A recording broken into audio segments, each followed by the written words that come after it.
नमस्कार,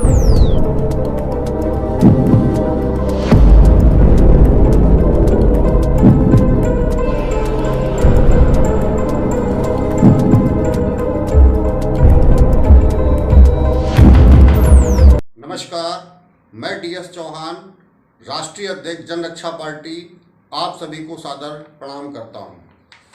साथियों, जैसा कि आप सभी जानते हैं कि उत्तर प्रदेश ही नहीं पूरे देश में अभी हम लोगों ने कोरोना की दूसरी लहर से वाकिफ़ हुए, कितनी समस्याओं का सामना करना पड़ा।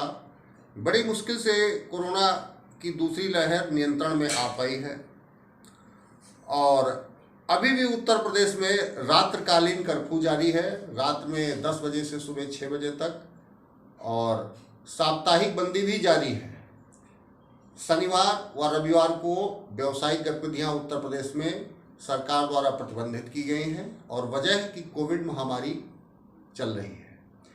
लेकिन ऐसी परिस्थिति में उत्तर प्रदेश सरकार द्वारा जो कांवड़ यात्रा को लेकर के अनुमति दी गई है, ये ना तो जनहित में है और ना ही ये देश हित में है। मैं किसी धर्म, जाति या पंथ या वर्ग को कम नहीं आंकता हूँ, ना ही किसी को चोट पहुँचाने का मेरा उद्देश्य है। लेकिन मैं इतना ये जरूर जानता हूँ कि इस समय जो कांवड़ यात्रा पे जो ये छूट दी गई है और जिसका माननीय सर्वोच्च न्यायालय ने स्वतः संज्ञान लिया है कि और जवाब भी मांगा है उत्तर प्रदेश सरकार से कि 16 जुलाई तक वो जवाब दे कि आखिर ऐसी कौन सी परिस्थिति आ पड़ी कि कांवड़ यात्रा को परमिशन दी जाए। दरअसल ये योगी सरकार का जो कांवड़ यात्रा को लेकर के परमिशन दी गई है, ये चुनाव को लेकर के दिया गया है।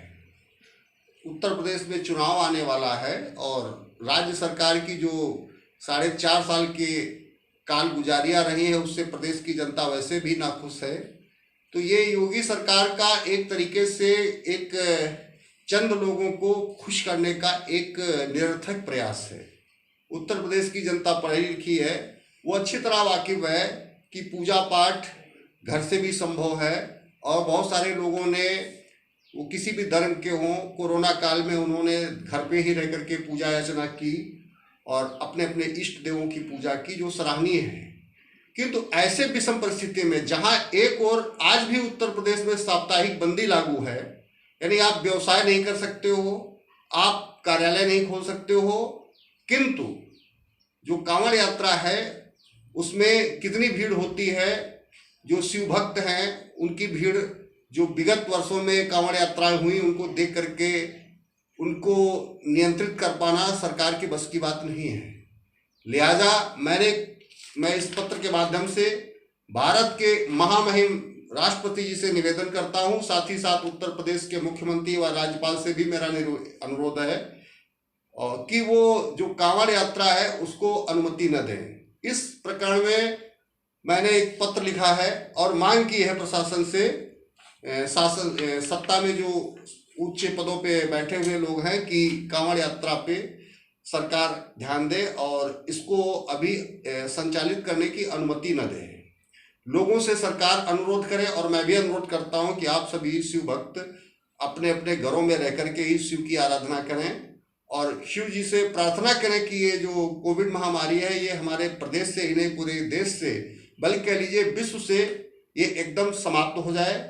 और मेरा मुख्यमंत्री जी से भी ये अनुरोध है कि वो चुनावी हथकंडे को ध्यान में न रखें, वो जनहित को ध्यान में रखें। शायद मुख्यमंत्री जी ये भूल गए हैं कि वो पश्चिम बंगाल में गए थे और वहाँ से कोरोना लेके आए थे, वो स्वयं कोरोना पॉजिटिव हुए थे और उनके जितने समर्थक गए थे उसमें ज़्यादातर कोरोना लेके आए थे और जिसकी वजह से उत्तर प्रदेश में कोरोना बढ़ा। उसके बाद में फिर होली का त्यौहार आया, उससे भी प्रभाव पड़ा। उसके बाद में फिर ये अपना जो ग्राम पंचायत का चुनाव आया, इससे भी बहुत बड़ा असर पड़ा कोरोना को बढ़ाने में। और अगर यही हालात तो तीसरी लहर दूर नहीं है। अतः आप सभी प्रदेशवासियों से मेरा अनुरोध है कि राज्य सरकार भले ही वोट बैंक के लालच में आप लोगों को कांवड़ यात्रा के नाम पर महामारी में ढकेलना चाहती हो, किंतु आप लोग सरकार के झांसे में मत जाइएगा। आप सभी लोग शिव भक्तों को मेरा बारंबार उनसे निवेदन है कि घर पर रह कर के ही शंकर जी की पूजा करें और मेरा भी शिव जी से प्रार्थना है कि वो कांवड़ यात्रा को दूर करें तथा हमारे उत्तर प्रदेश के मुख्यमंत्री को सद्बुद्धि दे, ताकि वो सही निर्णय ले सके और जो लोगों की जान जोखिम में पड़ जाती है कोरोना काल में, उससे जो है उबर सके। जय हिंद, जय भारत।